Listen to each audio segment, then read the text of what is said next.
যারা বিএনপি করেন আপনারা দেখেন, আপনাদের 3 বারের প্রধানমন্ত্রী জননেত্রী বেগম খালেদা জিয়া গতকাল 31শে ডিসেম্বর দুপুর 2টার পরে জানাজার পরে উনি দুনিয়ার জিন্দেগি ত্যাগ করে কবরের মধ্যে চলে যাইতে হয়েছে। টাকা কম ছিল? টাকা কাউরে দুনিয়াতে রাখতে পারে? রানী এলিজাবেথ, পৃথিবী বিখ্যাত রানী, ইংল্যান্ডের রানী এলিজাবেথ পৃথিবীর যে কোনো রাষ্ট্রে গেলে তার পাসপোর্ট লাগছে না। রানী এলিজাবেথের পাসপোর্ট লাগে না, পৃথিবীর যে কোনো রাষ্ট্রে ঢুকতে পারে। দুনিয়াতে তার কত বড় সম্মান ছিল। তার কপালের মধ্যে একটা হীরার একটা মুকুট ছিল, যেটা হাজার হাজার কোটি টাকার মালিক, কোটি টাকার দাম। রানী এলিজাবেথ 2021 সালে এই দুনিয়ার জিন্দেগি ছেড়ে আখিরাতের দিকে পাড়ি জমাইছে। কথা বলেন ঠিক কিনা? ও মুসলমান, আজকে নন্দনপুর গ্রামে আপনার জন্ম। আমাদের গত 2-3 দিন আগে আমাদের এই বাড়ির শফিকুল ইসলাম, বয়সে আমার ছোট, ঢাকা মেডিকেল কলেজ হাসপাতালে সে দুনিয়া থেকে বিদায় হয়ে গেছে। এরকম অহরহ আমাদের কাছ থেকে আমাদের আপনজনগুলা একজন একজন করে চলে যাইতেছে। এরপরেও আমাদের অন্তরের চক্ষু খুলে না, এরপরেও আমাদের দিলের চক্ষু খুলে না যে আমিও যে একদিন এই কবরের বাসিন্দা হইতে হবে। ও মুসলমান, বাদশাহ ইব্রাহিম বিন আদহাম বলখের বাদশাহী করছে। বাদশাহ ইব্রাহিম বিন আদহাম 32 বছর পর্যন্ত উনি বলখের বাদশাহ ছিলেন। ইব্রাহিম বিন আদহাম কত বছর? কথা বুঝেননিও আপনারা? গলার একটা কাশি দেন, জবানটা কইলা মহব্বতের আওয়াজে কোন আল্লাহু আকবার। আমরা নুনফুসুলপুরের মানুষ আওয়াজ দিলে দি আমেরিকার প্রেসিডেন্ট পর্যন্ত কাঁপা উঠে। আজকে আওয়াজ কমে গেছে, কে শীত লাগতেছে। জবান খুলে মহব্বতে আল্লাহু আকবার। মাশাআল্লাহ, আওয়াজ বাইরে যাইতেছে। আল্লাহ কবুল করুক, সকলে বলুন আমিন। আরো জোরে বলুন আমিন। তো যেই কথাটা বলতেছিলাম, ও মুসলমান, 32 বছর পর্যন্ত রাজত্ব করছে বলখের বাদশাহ ইব্রাহিম বিন আদহাম। গভীর রাত্রে ওনার ঘরের দরজায় কে যেন আয়সা টুকা দিছে। ইব্রাহিম বিন আদহাম যেই বিল্ডিংটার মধ্যে ঘুমাইছে, এটা কি সাধারণ কোনো বিল্ডিং? এটা প্রধানমন্ত্রীর রাজকীয় ভবন। প্রধানমন্ত্রী বা বাদশার রাজকীয় ভবনের মধ্যে ইব্রাহিম বিন আদহাম ঘুমাইছে। গভীর রাত্রে কে যেন গিয়া দরজার মধ্যে টুকা দিছে। বলখের বাদশাহ ইব্রাহিম বিন আদহাম জিজ্ঞাসা করলেন, কে তুমি? তখন লোকটা বলতেছে, আমি একজন মুসাফির। মন দিয়া কথাগুলো শুনেন, আমার শেষ সময়। ইটা সাইরা আরো 2 খানো যাইতে হইব। আমার শেষ মাহফিল হইছে নবীনগর। বলখের বাদশাহ ইব্রাহিম বিন আদহাম জিজ্ঞাসা করলো, কে তুমি? বলতেছে, আমি একজন মুসাফির। কেন আসছো? বলে, হুজুর আসছি আপনার এই মুসাফির খানাটার মধ্যে, আপনার হোটেলটার মধ্যে আমি 1 রাত ঘুমাইতাম। আপনার হোটেলটার মধ্যে। ইব্রাহিম বিন আদহাম রহমাতুল্লাহ আলাইহি বলতেছে, এই মিয়া, তুমি যে আমার এই দরজার সামনে আইছো কেমনে? ফারাদাররা দেখছে না? আমার প্রহরীরা দেখছে না? আমার দারোয়ানরা দেখে নাই? মুসাফির ডাক দিয়ে বলতেছেন, ভাই, আমি এমন একজন মানুষ, আমি আইলে দুনিয়ার কোনো পাহারাদার দেখবার মতন শক্তি হই নাই। সুবহানাল্লাহ, জোরে কর। ওগো আল্লাহর বান্দা বান্দি, আমাদের নন্দনপুরের বাজারে 4-5 জন পাহারাদার আছে। যেদিন আজরাইল আমাদের গ্রামে আসে, মনে হয় পাহারাদারের জিগায়া আয়ে। কথা বুঝিননি আপনারা? পারাদারকে মনো জিগায় আসে যে ভাই যাইতাছি। ওগো আল্লাহর বান্দা বান্দি, লোকটা ডাক দিয়ে বলতেছেন ইব্রাহিম, আমি এমন একজন মুসাফির, দুনিয়ার কাহারো বাড়িতে ঢুকলে আমি কাহারো অনুমতি নিতে হয় না। কথা কোন ঠিক কিনা? শুধু নবীদের অনুমতি নিবে আজরাইলে। কাদের? শুধু নবীদের, আর কারো অনুমতি নিবে? আমরা নূনপুর গ্রামের সবচেয়ে বড় সর্দারের অনুমতি নিব। আমাদের নন্দনপুর গ্রামের সবচেয়ে গরিব মানুষ যে, তার কাছে আইলে অনুমতি নিব। মালাকুল মউত আজরাইল আলাইহিস সালাম অনুমতি নিতেন নবী রাসূলগণের। আমাদের নবীজির ঘরের দরজায় আয়েশা দাঁড়াইছে। আল্লাহর নবী বলতেছেন নবীর মেয়ে ফাতেমাকে, ফাতেমা দেখোছেন ঘরের দরজায় কে আসছে? ফাতেমা রাদিয়াল্লাহু আনহা গিয়া দরজা খুইলা দেখছে, দিক্কা গিয়া কইতেছে, আব্বা মক্কার জিন্দেগিতেও কোনোদিন দেখছি না, মদিনার জিন্দেগিতেও কোনোদিন দেখছি না এমন একজন মানুষ এসে আমাদের ঘরের দরজায় দাঁড়াইছে। ফাতেমা চিনে নাই, কিন্তু নবীজি বুঝা লাইছে। আল্লাহর পয়গম্বর ডাক দিয়ে বলতেছেন, ফাতেমা অনুমতি দাও। উনি ঘরে ঢুকার অনুমতি চাইতেছে, ওনার নাম আজরাইল। জোরে কোন সুবহানাল্লাহ। মরণ থেকে যে তাই পালাও, মরণ তোমায় লইবে গিরি, যদিও সুদূর আকাশ পানে পালাও সে তাই লাগিয়ে সিঁড়ি। কথা কোন ঠিক কিনা? এই জন্য এই দুনিয়া ছাড়তে হবে, একদিন কবরে যাইতে হবে, একদিন মরতে হবে। ও যুবক, কেমন মরণ চাও? আবু বকরের মতো নাকি ফেরাউনের মতো? তুমি দুনিয়া থেকেই চিন্তা করতে হবে। কথা কোন ঠিক কিনা? মুসাফির ডাক দিয়ে বলতেছেন, ও ইব্রাহিম, বলখের বাসা ইব্রাহিম, আমি তোমার হোটেলের মধ্যে রাত্রে থাকতে চাই। ইব্রাহিম বিন আদহাম বলতেছেন, এটা হোটেল না, এটা আমার প্রাসাদ। এটা হোটেল না, এটা আমার প্রাসাদ। এটা হোটেল না, এটা আমার প্রাসাদ। তখন মুসাফির বলতেছে, এটা হোটেল না কিভাবে? আমি দেখতেছি এটা হোটেল। মুসাফির কো হোটেল, মেহমানখানা। আর ইব্রাহিম বিন আদহাম বলতেছে, না এটা হোটেল না, মেহমানখানা না, এটা হইছে আমার ভবন। মুসাফির ডাক দিয়ে বলতেছেন, ইব্রাহিম, এটা যে তোমার ভবন, এই ভবনে তোমার আগে 50 বছর আগে কে ছিল? এখন থেকে 50 বছর আগে এই ভবনের মধ্যে কে ছিল? ইব্রাহিম বিন আদহাম বলতেছেন, মুসাফির, এই ভবনের মধ্যে এখন থেকে 50 বছর আগে ছিল আমার দাদা। কে ছিল? আমার দাদা। তোমার দাদা ছিল 50 বছর আগে, এখন উনি কোথায়? এখন আছে আমার দাদা কবরে। ওগো ইব্রাহিম, তোমার দাদার পরে কে ছিল? তখন ওই লোকটা বলতেছেন, বলখের বাসা ইব্রাহিম বলতেছে, আমার দাদার পরে ছিল আমার বাবা। তোমার বাবা এখন কোথায়? আমার বাবা এখন কবরে।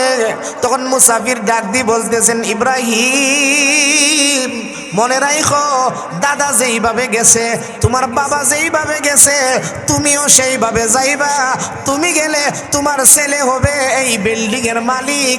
এই কারণে এটা হইছে মুসাফির খানা। জোরে কোন ঠিক কিনা? মিশামিশি কাটাইলাম জিন্দেগি,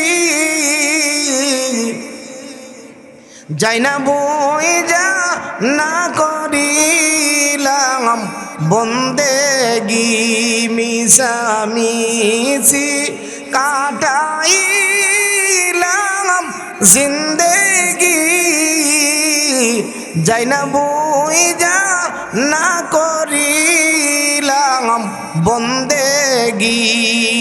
ও মুসলমান, ও আল্লাহর বান্দা বান্দি, এই দুনিয়াতে চিরদিন থাকতে পারবো না, এই দুনিয়া চিরদিন থাকার জায়গা না। পরের দিন সকালবেলায় ইব্রাহিম বিন আদহাম ওনার মন্ত্রী পরিষদকে উনি ডাইকা জমাইছে। জুড়ে কোন সুবহানাল্লাহ। অন্তরের ভিতরে বই ঢুকে গেছে যে আমি কিভাবে মরব, আমি কি ফেরাউনের মতন মরব নাকি আসিয়ার মতন মরব, এই ভয় ইব্রাহিম বিন আদহামের ভিতরে ঢুকে গেছে। কারো ভিতরে যদি বই ঢুকে যায় তাহলে দুনিয়ার জিন্দিগিটারে সে লাত্তি মারে। কথা কন না? কার ভিতরে যদি আল্লাহর ভয়, আল্লাহর মহব্বত ঢুকে জায়গা, দুনিয়ার নেতাগিরি, দুনিয়ার জিন্দিগি সবগুলারে লাত্তি মারে। এক বেটা রাজার বাড়ির ঢুকছে চুরি করব, রাজার বাড়ির ঢুকছে কিতা করব, চুরি করতো। ঢুইকা বেটা শুনতেছে রাজা আর রানী কথা বলতেছে।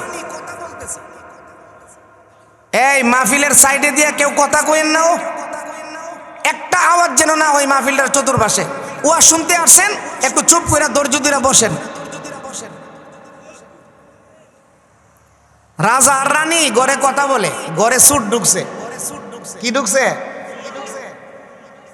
সুর ঘরে ঢুকে যখন দেখে রাজা আর রানী সজাগ, চুরি করবো তো এখন না বয়া থাকবো? এই বেটা বয়ে রয়েছে।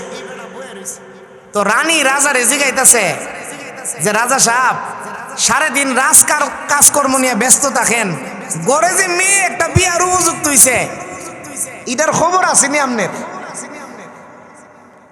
তো রাজা বলতেছে অসুবিধা নাই, আমার মেয়ের জন্য আমি পাত্র দেখতাছি। আমার মেয়েকে একটা মেয়ে হইতো, আমার মেয়েটা বিয়া দেওয়ার জন্য আমি কি করতেছি, পাত্র দেখতাছি। তো রানী জিগাইতেছে কেমন পাত্র দেখতেছেন? একটা আল্লাহওয়ালা নামাজি ছেলে দেখতাছি। গরিব হইল আল্লাহওয়ালা নামাজি ছেলের কাছে বিয়া দিব, কোন মদখোর গাঞ্জাখোরের কাছে আমার মেয়ের বিয়া দিতাম না।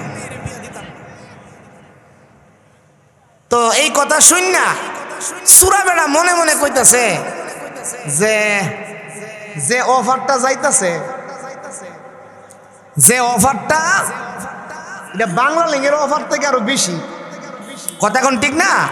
এটা গ্রামীণ সিমের অফার থেকে আরো বেশি। সুরা বেড়া কইতাছে যে রাজার মেয়েরে যদি বিয়া করন যা আর রাজত্বটা ফায়ালাউন যা, তো আমার আর চুরি করন লাগে না, আমার কপাল খুললে গেল গা। কারণ মানুষের কাঁচা খুলতে বলে দেরি হোক, কপাল খুলতে দেরি হোক, কাঁচা খুলতে দেরি হোক, কপাল খুলতে দেরিও না। কথা কোন ঠিক না? তো এই বেটা মনে মনে বয়া কইতাছে যে দেখি আল্লাহওয়ালার বাপ নি দরতারি। অনেক মানুষ আছে মসজিদও যা ঠিক হই, অনেক মানুষ আছে মসজিদও যা বাপ দেখাইতো, যা মানুষের বাপ দেখাইতো। কথা কোন ঠিক কিনা? মসজিদও যা বাপ দেখাইতো, ভিতরে মুনাফিকি আছে কিনা নাই? ও মুসলমান, তো যেই কথাটা বলতেছিলাম, এই বেটা মসজিদের ভিতরে ঢুকছে। নিয়ত রাজার মেয়ে আর রাজত্ব, কথা বুঝেন? নিয়ত কি? মসজিদও ঢুকছে আল্লাহওয়ালা হইতো। কি ওয়ালা হইতো? আল্লাহওয়ালা হইতে পারলে ফাইব কিতা?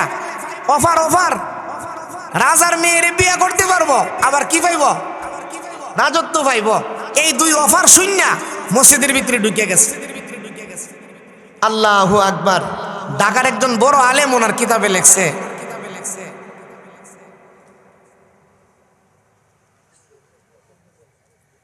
একটা বড় আলেম ওনার কিতাবে লেখছে যে এই বেটা মসজিদে ঢুকিয়া যখন ইবাদত আরম্ভ করে দিছে, সুবহানাল্লাহ জুড়ে কর, যখন কোনো ব্যক্তি নামাজ আরম্ভ করে দেয় খুশু খুজুর সাথে বালা কইরা উজু কইরা, বেটা মসজিদে ঢুকার সময় বেটার দিলের ভিতরে ছিল রাজার মেয়ে, রাজত্ব। কিন্তু ঢুকিয়া যখন নামাজ আরম্ভ করে দিছে, আল্লাহু আকবার, মৌলার সাথে তার একটা সম্পর্ক হয়ে গেছে। সুবহানাল্লাহ জোরে। ওগো আল্লাহর বান্দা বান্দি, 5 ওয়াক্তের নামাজ জামাতের সাথে পড়ে, নামাজের পরে জিকির করে, শেষ রাত্রে উইটা তাহাজ্জুদের নামাজ পড়ে। লোকটা এইভাবে আমল করতেছে, তার জিন্দেগি কাটাইতেছে, সে আমল করতেছে আর চলতেছে। আল্লাহর কুদরত বোঝা যায় না। এইভাবে নামাজ পড়তে 40 দিন নামাজ পড়া লাইছে। কতদিন পড়ছে নামাজ? আরো জোরে কোন। 40 দিন নামাজ পড়া লাইছে। যখন কোনো ব্যক্তি 40 দিন জামাতের সাথে খুশু খুজুর সাথে নামাজ পড়ে, আমার আল্লাহ তারে 2টা পরোয়ানা দান করে। কয়টা? একটা পরোয়ানা হইল মুনাফিকের দফতর থেকে নামটা কাটতে মুমিনের লিস্টিতে তার নামটা লিখা দেয়। সুবহানাল্লাহ, জোরে কর। 2 নাম্বার পরোয়ানা হইল যে জাহান্নামীদের লিস্টি থেকে নামটা কাটতে জান্নাতীদের লিস্টিতে আল্লাহ তার নামটা লিখা দেয়। 40 দিন জামাতের সাথে তাকবীরে উলা যখন কেউ নামাজ পড়ে, এই সূরা বেড়া কি করছে? মসজিদে ঢুকে 40 দিন নামাজ পড়া লাইছে, ইবাদত করতেছে, মালিকের সাথে একটা গভীর সম্পর্ক হয়ে গেছে। এখন আর রাজার মেয়ের কথা আর মনে নাই। সুবহানাল্লাহ, জোরে কর। এখন আখিরাতের চিন্তা তার ভিতরে ঢুকে গেছে, এখন কবরের চিন্তা তার ভিতরে ঢুকে গেছে। এইভাবে সে ইবাদত করতেছে। একদিন হঠাৎ করে রাজা উজির রেজে গাইতেছে, কিরে উজির, তুই না কইসলে যে আমার মেয়েটার জন্য একটা আল্লাহওয়ালা ছেলে দেখবে, তুই কি আল্লাহওয়ালা ছেলে খুঁজে পাইছস? উজিরে বলতেছেন, রাজা সাহেব, আল্লাহওয়ালা পাওয়া জানা অনেক কঠিন, তবে একটা আল্লাহওয়ালা পাইছি আমার বাড়ির পাশের মসজিদ, শাহী মসজিদ। সুবহানাল্লাহ, জোরে কর। রাজা কইতাছে, উজিরে কইতাছে, একটা আল্লাহওয়ালা পাইছি আমার বাড়ির পাশে মসজিদে, শাহী মসজিদ। তখন রাজা বলতেছে, ঠিক আছে, তোমার দৃষ্টিকোণ থেকে যদি লোকটা আল্লাহওয়ালা হয় তাহলে আমার দরবারে ডাইকা আনো। পরের দিন উজিরে গেছে, গিয়া আল্লাহওয়ালার সামনে বসছে, বৈশা কইতেছে, ওগো আল্লাহওয়ালা, আমনেরে রাজা ডাকছে, আমনেরে রাজা। এই কথা বলার পরে আল্লাহওয়ালা তো আসলে এখন আসল আল্লাহওয়ালা হয়ে গেছে। সুবহানাল্লাহ, জোরে কর না। এই আল্লাহওয়ালা জিগে কইতাছে, রাজা যে আমারে ডাকছে, দরকার কি আমার না রাজার? কথাটা মনে বুঝাইতাম পারছি। রাজা যে আমারে ডাকছে, দরকারটা কি আমার না রাজার? দরকারটা কারো? উজিরে কইতাছে, দরকার তো রাজার। আল্লাহওয়ালা কইতাছে, রাজার যদি দরকার আমি যাইতাম কেন? রাজার এনে কইবা আমার দ্বারা হয়তো। সুবহানাল্লাহ, জোরে কইতেন না। আচ্ছা, আমরা ননপুরের কোন আওয়ামী লীগের লোককে যদি শেখ হাসিনা খবর দিত, বলে আমনে ঢাকা আসেন আমার সাথে সাক্ষাৎ করবার লেগে, এ সারাটা রাত ঘুমাইলো, কথা কন। আমরা ননপুরের কোন বিএনপির লোককে যদি তারেক রহমানে খবর দেয় যে আমি প্রধানমন্ত্রী, আমি তোমার সাথে সাক্ষাৎ করতাম, তুমি সকালবেলা আমার সাথে সাক্ষাৎ করো, এ সারাটা রাত ঘুমাইবো। বাজারও গিয়ে হেরে ডেক্কা মারবো, হেরে ডেক্কা মারবো। কিরে ডেক্কা মারে কে রে? কালকা তারেক রহমানে তারে খবর দিছে, কথা কোন ঠিক কিনা? দুনিয়ার প্রেসিডেন্ট, প্রধানমন্ত্রী আপনারে খবর দিছে, এই কারণে আপনার পাওয়ারটা বেড়ে গেছে, কথা কোন ঠিক কিনা? আমরা দেশটার মধ্যে উদাইতে ওই দেখতেছি এখন। তো রাজা খবর দিছে, সুরা বেটা কিতা কইয়া দিছে, দরকার কার? দরকার কারো? রাজার। আমি যেতাম করে। উজির বেড়া এই কথা শুননা রাজার কাছে গেছে, গিয়া কইতেছে, রাজা সাহেব, সুবহানাল্লাহ, যে উলি মনে করছিলাম এই উলি না, আরো বড় উলি। আমনে যে রাজা, ফাত্তা হই দিছে না। তো রাজা কিতা কইছে? কইছে, আমনের যদি দরকার হয় আমনে বলে যাইতেন, এই বেড়া আইতো না। রাজা দরকার তো আসলে আমারই। পরের দিন সকালবেলা রাজা রানীরে লইয়া গেছে। কারে লইয়া গেছে? রানীরে লইয়া গেছে, গিয়ে আল্লাহর ওলির কাছে বইছে। বইয়া কইতাছে, ওগো আল্লাহর ওলি, বহুদিন যাবত একটা আল্লাহর ওলি বিচারতাছি, মেয়েটারে বিয়া দিতাম, একটা ওই মেয়ে, একটা ওই মেয়ে, মেয়েটারে বিয়া দিতাম, একটা আল্লাহর ওলি বিচারতাছি, আর আমার তো ছেলেও নাই মেয়েও নাই, একটা গাছও একটা ফল ধরছি, তো আমার তো আর কেউ নাই। আমি এই মেয়েটারে বিয়া দিলাইলে একটা মেয়ের জামাই আল্লাহওয়ালা হইলে তার কাছে আমি আমার রাজত্বটা দিয়া দিলাম, তারে প্রেসিডেন্ট বানাইয়া দিলাম। সুবহানাল্লাহ, জোরে কর। এই কথা শোনার পরে অলি আছে না, অলি, কোন অলি? সুরা বেড়া, সুরা অলি। এই বেড়া কইতেছে যে রাজা সাহেব সুন্দর কথাই কইছেন, আমারে আপনি অলি মনে করতেছেন, আমি আপনার মেয়েরে বিয়া করতাম। রাজা সাহেব আমার দ্বারা সম্ভব না। সুবহানাল্লাহ, জোরে কর। আমার দ্বারা সম্ভব না। এই কথা কোয়ার পরে রাজা মনে করছে বেটা এমনি বুঝি না করছে, কত জাতের না আছে না। আরে আমনের বাড়িতে গেছে এক বেটা বেড়াইতো, তো বেটার ফেটও খিদা, আমনে কইতেছেন চাইলা ভাত খাইলেন? না ভাই খাইতাম না। ই খাইতাম না অর্থ কইলাম খাইতাম না, না কথা কোন ঠিক কিনা? আর এমনি বইলে এনে বোঝা যাক কামটা কিতাছে করে, কথা কোন ঠিক না? তো রাজা মনে করছে তা বুঝি ইমন না করতেছে।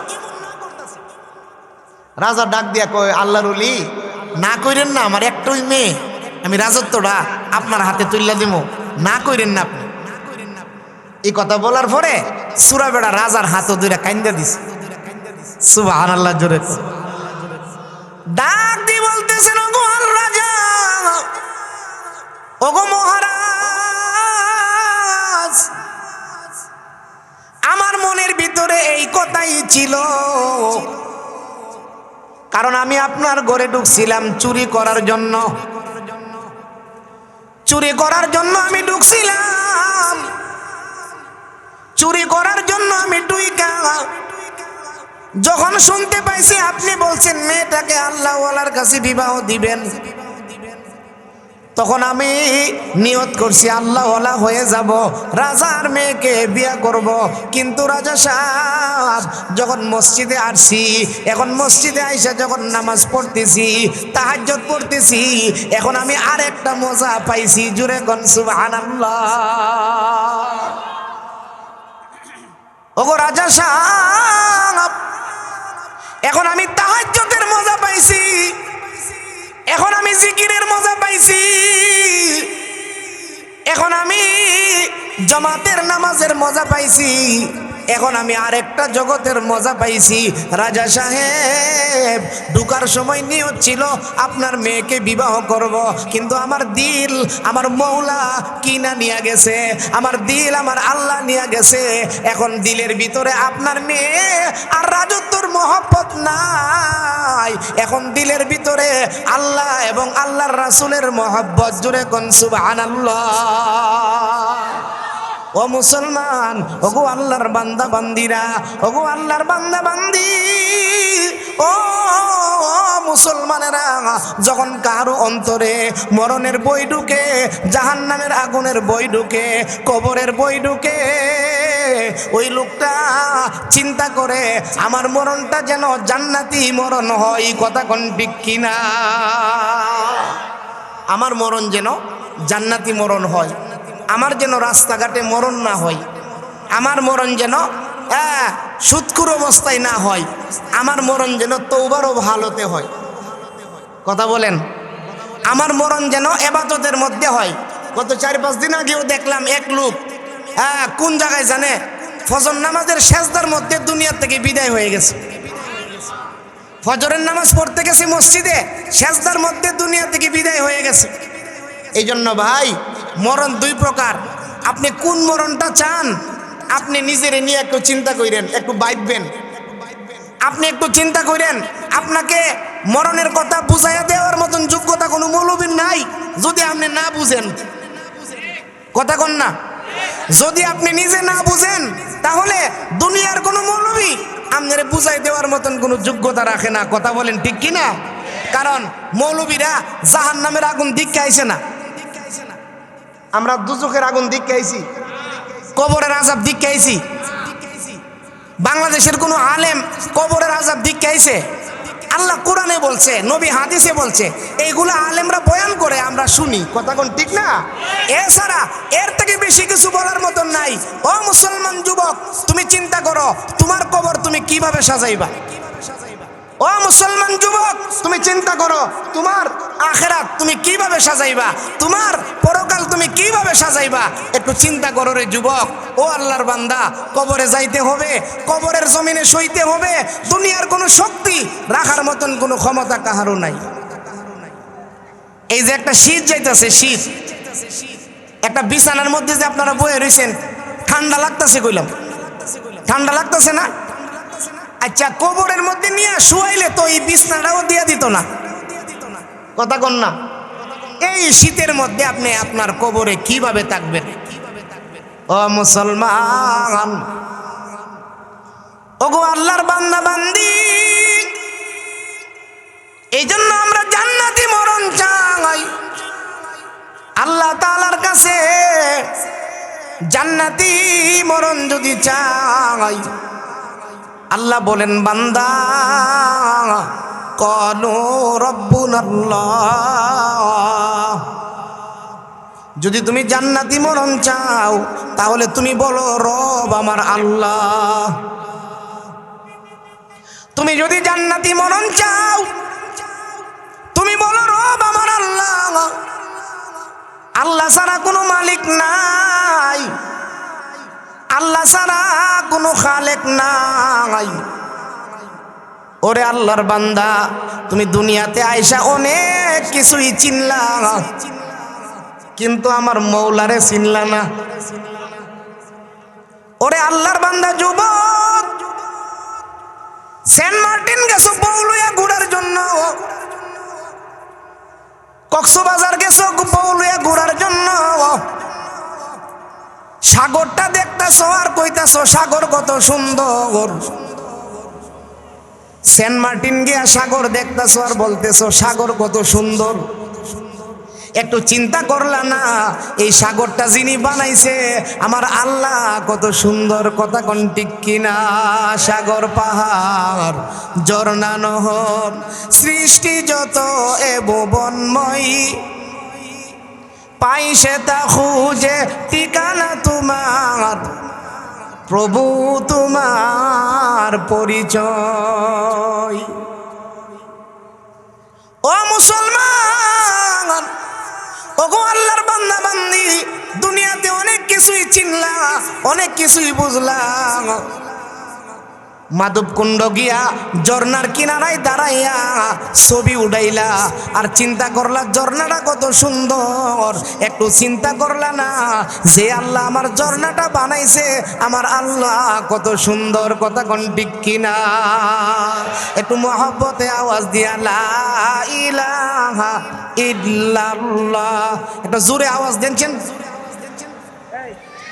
আওয়াজটা কম লাগতেছে।